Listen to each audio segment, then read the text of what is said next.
Hi everybody, Tammy C. Walker, the owner of Dreams Are a Reality. I created this channel, oh yes, to provide light and love. How you all doing? Feel like I'm far away from the phone. I'm actually at my office. I don't get to do many videos from here. I wanted to do a video this morning and I was trying to get in the office early because it's been snowy and very cold here in Chicago, outside of Chicago, and I had a 9 a.m. client and I did not want to be late and they were brand new, so had to get in here. How you all doing? So nice to talk to you all. I miss you guys so much. I like to do a couple of shorts per week, and I really would like to do one video a week, probably in my real world, maybe 3 shorts a week and 2 videos. I would love to do. Nevertheless, here I is. So I hope wherever you are keeping warm and getting ready to end this winter season. It has been one, and we knew here in the Chicagoland area what was going to happen because the last few years we have escaped really bad winter. So it was bound to happen. And boy, we getting hit with the 1, 2, 3, 4, 5, 6, 7, 8 punch. Cold, cold, cold, cold, bitter cold, and snow. But not like 5 and 7 inches. So we gotta count our blessings where we can get them. Yes, you all. I want to talk about today being delusional with your life. And this is how you are going to get the life you deserve and desire. Now, I'm going to go off a little bit on a couple of tangents, but I will try to tie it all together if I can. It might not even make sense to even put it all on this, but I'm going to do it anyway. How that sound? Please hit that like button, hit subscribe, share. Sharing is caring. Remember those Care Bears? Care Bears and then strawberry shortcake. My little sister loves strawberry shortcake. I think she had a doll. It's something you scratch and it smells like strawberries. So yeah, those were the good old days. Be delusional about your life. Think about it. Think about it. What is it you really desire? And I think sometimes people do not get what they want because deep in their heart, they don't feel they're going to ever get it. So why should we or I think highly of going to, it's not my desire, going to Dubai. I'm not an international type traveler. That doesn't really do it for me. Or going to Paris. I do want to go to Paris. I do. But it's just not my burning desire. You know how some people, they really want to travel abroad. Well, that's just not my thing. But what is it that you really want? I'll hear people say, I really want to go back to school and get my bachelor's degree. I started college, I did not finish, and it's really a burning desire of mine to get a degree in a field that I really love, but they don't do it.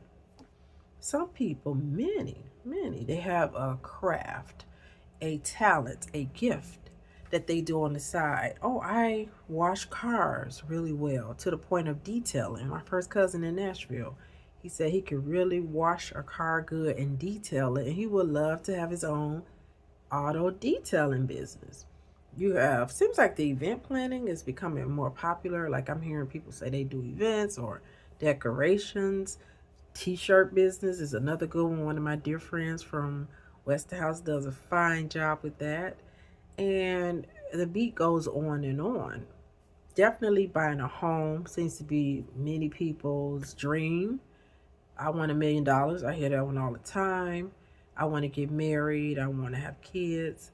These are some of the dreams and goals that people have, but we got to be honest with ourselves. Do we really feel they are attainable? When you have that doubt that that's never going to happen for me, you're drawing in more of that. Got to be delusional. I started looking at wedding gowns. Not that I'm delusional. Not that I even want a wedding because I had one already and I had a pretty gown. And I did not spend a lot of money for this gown because I was a size 3, little tiny little thing. And I got the gown on a clearance. My mom bought it for me. But it was beautiful. It was Yeah, a little bit like puffy shoulders, kind of. It wasn't hanging off, but it was so pretty. Yeah, again, I was so tiny, but the bodice had like the rhinestones. It was mermaid style, and the bottom had the tulle and the train. It was so pretty. You would have never thought it was as affordable as it was, but I have been looking now, and of course, yeah, girl, go pick the most expensive two and three. I was like, I like this one. Then I go, oh God, of course you do. Oh, okay, well, what about this? It was still like maybe $1,000 difference in the price. But I tell you why I'm looking at that, because I do want to get my mind ready to get back out and date. And the end goal is to get remarried. I don't care about a wedding. It can be city hall and let's do a dinner. It depends on what my husband to be wants. If he never had a wedding and he really wants it, we can do that. If you want to do city hall and have a nice celebration, we could do that.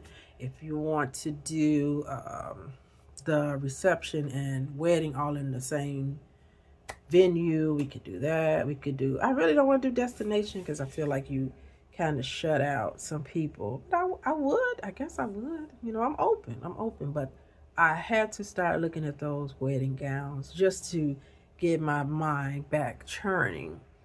Not that I'm delusional, because getting married, I mean, I've been married before. I had a wedding before, so it's highly attainable. And I want you to do that, ladies that's watching. If you do have that desire to be married, and men, it's not just ladies. Look at wedding gowns. Look at your ring, that style that you like. You gotta know these things anyway. Might as well look. Men, look at the tux. Look at things you like. Look at the wedding bands that you like. I know men are not dying to be married like us, but if it's your desire, look. If you want a home, be delusional and look at, it's not delusion, because really you can have that house. Start looking at your home. I still have these houses emailed to me over and over from when I was looking over 3-4 years ago. I still get those homes emailed to me, and I still look weekly, and I see, it breaks my heart, these houses with more space than I have, and I have a decent sized apartment, but the amount of money is literally, I'm probably $200 lower than a lot of those houses that I see. If I spend $200 more, I could have a townhome or something. So it's interesting. But I keep looking at that because I know if that's what I really want one day, I will get that. I want to encourage you today about your business, because I have my own business. And this is a girl from the west side of Chicago that was a business major, went to Westinghouse Vocational High School, wanted to be a singer. And then as I got older, I had that desire to do a welfare to work program back in 1995. And I told my ex-husband that at the time, and I kept that passion until having breast cancer twice. By 2014, bing, a light bulb went off. Really 2010, I said, let me be a life coach. Was a life coach. That was cool, but people don't seem to know what life coaches do. And I got tired of that grind. I'm not real good with marketing. And I said, finally, I'm going to go back to school, get my master's in social work, and be a therapist. And here is I. So by 2018, graduating, began working in private practice for a very lovely lady for years. And by 2024, once I got my clinical license, I opened up my own practice very slowly. And then I got my own office. And then 2025, I quit my job. I just quit my job. Quit my job in late June 2025. And here I am, sitting in my own office, running my own business. Now, I do want to tell you about my recent panic. December and some of January, I haven't got the clients that I was normally getting. And it costs me, it costs me to lose some money. So what I was normally getting on the 1st, 2nd of the month and the 15th or 16th of the month, it is not as big. And so for me, that's concerning, because I do pay a hefty amount for rent. I think we all do. Now, I pay for my office space, I pay a hefty amount for my health care because I am an entrepreneur. So when is it preneur? Entrepreneur. Always reminds me of horse manure. Anyway, when my salary goes down, that's a problem because those bills are stagnant. They're staying the same amount, and we already know some stuff is going up. So still haven't covered cell phone, internet, truck note, truck insurance. Do I need to keep going? You all already know. You all already know. So I started panicking. So I started jumping on Indeed. I'm about to find me a full-time job and do this practice part-time, which is still maybe an option, but I don't think it's feasible because while Spring Health, the clients haven't been as strong on my own private practice. It seems like I keep getting consultations, referrals. So business is decent in that way. So I know I might not be making a lot of sense. Long story short, Spring Health has been the bulk, not the bulk, a big part of my income from June 2025 through present. The most of my money comes from Spring Health, but it just hasn't been as many clients. I don't know why not, because people will say, "Oh, it's a new year, their deductible started." We said that's not it. Spring Health is an EAP platform, employee assistance program. Target, PepsiCo, a lot of major companies, they pay for this service, not the employee. Those employees get 6, 8, 10 sessions a year. They're just not booking. I don't know why not. I'm not in charge of that part, but it affected my money. So, okay, long story short, short story long. I'm interviewing. I haven't even interviewed. I only had the one interview. I can't even. Yeah, I feel like I only had that one interview. And so I would have been doing remote work. It was another EAP provider, but I would have been doing it full time. So I was going to carve my practice a couple of sessions in the morning, hit maybe another one at night. So maybe 3 a day, 3 on Monday, 3 on Tuesday, 3 on Thursday, and then I could just 7, 6, 7 on Saturday. So that still would have gave me a nice amount. So I just knew I had the job because the recruiter was really intrigued by me. He seemed to be So then I get in front of two ladies a few days later, and I thought I had it because I have a clinical license, I have years of experience, but for some reason, bing, I get the rejection letter yesterday evening, and I'm looking like, what the? Excuse me. Hold on just a moment. I hit the wrong button and turned it off. I had to cough, so that's why I was getting some water. I'm right by a vent in my office, and it seemed like it was making me have to cough. So, be delusional. Don't really have much to do about what I'm talking about, but I just want to talk to you all about this. For me, it kind of took me back to 2002, 2007, the times when I would interview, knowing I had the skill set, knowing I had the education, I could type 80 words per minute. I've worked in purchasing. I was a buyer. I've been administrative assistant. I've been an office manager. I've supported vice presidents. I'm a hard worker. I'm smart, not bragging, but I'm just being honest. And I wouldn't get the job. And so it got to the point, and I'm not trying to offend anybody watching. If I saw a white woman get ready to interview me, I pretty much knew your ass ain't getting hired, and I wouldn't get hired. So, just the background about me, I'm from Chicago, West Side. Grew up in a predominantly African American neighborhood. Now I live in a western suburb, which is highly mixed, and now I'm the minority. It's not as many African Americans. I have friends of all races. I wasn't raised to be racist.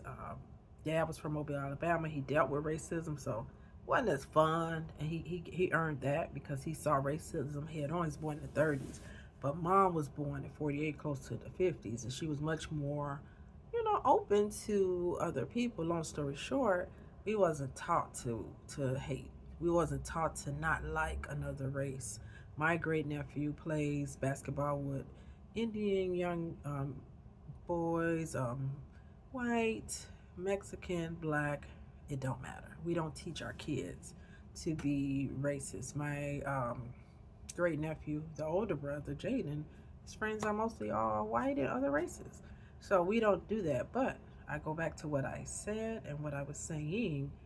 I had a flash to back to when I couldn't get a job, and I'm pretty sure quite a few of those times it was racial, and it just pissed me off.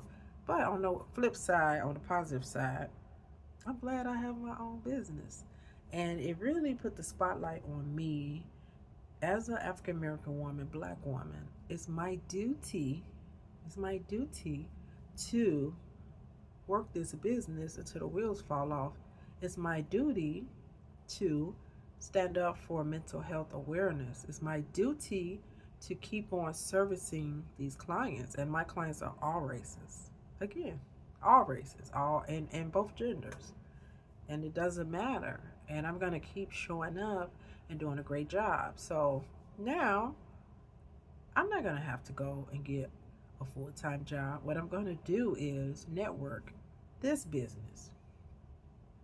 I'm gonna work this business and take it to the street. Take it on, as high as I can go, and be delusional about what I'm doing. I'm doing good work here, and I'm doing a good thing here. And I don't want to sit in front of nobody else and be rejected. I did that for years, and it don't feel good. And sometimes you are watching me. I don't care what color you are or whatever. You're smarter than the person interviewing you. And a lot of times they're intimidated, and they don't hire you because one eyebrow is longer, your hair is short, your skin is too light or too dark, or they're having a bad day. And sometimes you're not getting the job over them. And that's why I hate interviewing. I do not think interviews are fair. I think it's sometimes who you know and if they like you or not. And if they feel any sort of way wrong, you're not going to get that job. And I just think it's very subjective. I'm not intimidated by an interview. I'm not nervous. I'm very confident in who I am. I started working in 1987. So maybe 86, maybe 85. And so I've been working a long time. So the last thing I'm going to be is intimidated about an interview. But yeah, that kind of pissed me off, to be frank. And it pissed me off because the recruiter was all in my cell phone, texting me, calling me, egging me on for an interview, talked to me after the interview. And then when I reached out and said, have you heard anything? Crickets. And then I get that email. I just think it's tacky and tired. That's why I don't like corporate. It's phony and fake. It really is. That was my experience. I haven't really enjoyed it. Did like working for Kraft Foods within reason. I didn't like my job, but they had great benefits, and I work with some decent people. Absolutely loved the U.S. Cellular, the management mostly, and the people I work with, and just how U.S. Cellular, the owners treat people. So those were some good experiences, but a lot of my experiences terrible, fake, smile in your face, talk about you behind your back, and that's my story. So I don't want you to feel like that's how corporate is for everyone. That's my story. Flip side, do you all know Shirley Ralph and Jackie Harry? She's interviewed her a year ago, and I felt like Jackie Harry was being a little bit negative. She said, I saw you on Abbott Elementary, said that to Shirley Ralph. For the record, Shirley Ralph is gorgeous. So is Jackie Harry. She looks good. She just had a plastic surgery done. But Shirley Ralph, chef's kiss, she's just stunning. Now, their ages, I want to say Shirley Ralph is pushing 70. Maybe Jackie is. I don't know. But I felt like she was being a little mean. Jackie, you looked old. When I saw you on Abbott Elementary, I said, oh, girl, you look old. And she made sure she said it twice. And then she was saying some other stuff. You better than me. You better than me. But what I loved about that was Shirley Ralph is delusional in a good way. She just kept focusing on good and just kept speaking about being positive and how she's really like taking her career, as far as she can go, and she's got to keep going. Doesn't matter about her age. She's not letting that stop her. She's being delusional in a good way and continuing with having a great career in acting. And I love it. So as I come to a close, I have one more client. You all, I've been working since 9 o'clock and it is almost 3:30 and I'm ready to go. I want you to think about your life and what do you really want? And even if you run to brick walls, like what I was just talking about with trying to get a full-time job, really for the healthcare, because I pay a lot, don't let it stop you. Use that as a positive. And if you can't get under it, I need you to go over it. And when you can't go over it, I need you to go around it. If you can't go around it, I want you to plow straight through whatever your problem is: relationship, career, finances, health, whatever. You got to plow through that problem. Don't let that problem define you and be delusional about what you want. Don't make it little, make it a big dream and see if you can achieve it, because you're gonna. Because if you believe, you will receive. And when you are rejected, a lot of times you're protected. A lot of times a rejection will put you on the trajectory to something you really should be doing. Me getting rejected from that job is telling me network your own company. You don't need to do that, because I'm not going to be sitting in front of too many more people and being rejected. No, no. Tammy Sharice Walker signing off. Drop me comments. Let me know what you thought and what you think. Thank you for watching as always. God bless. Bye.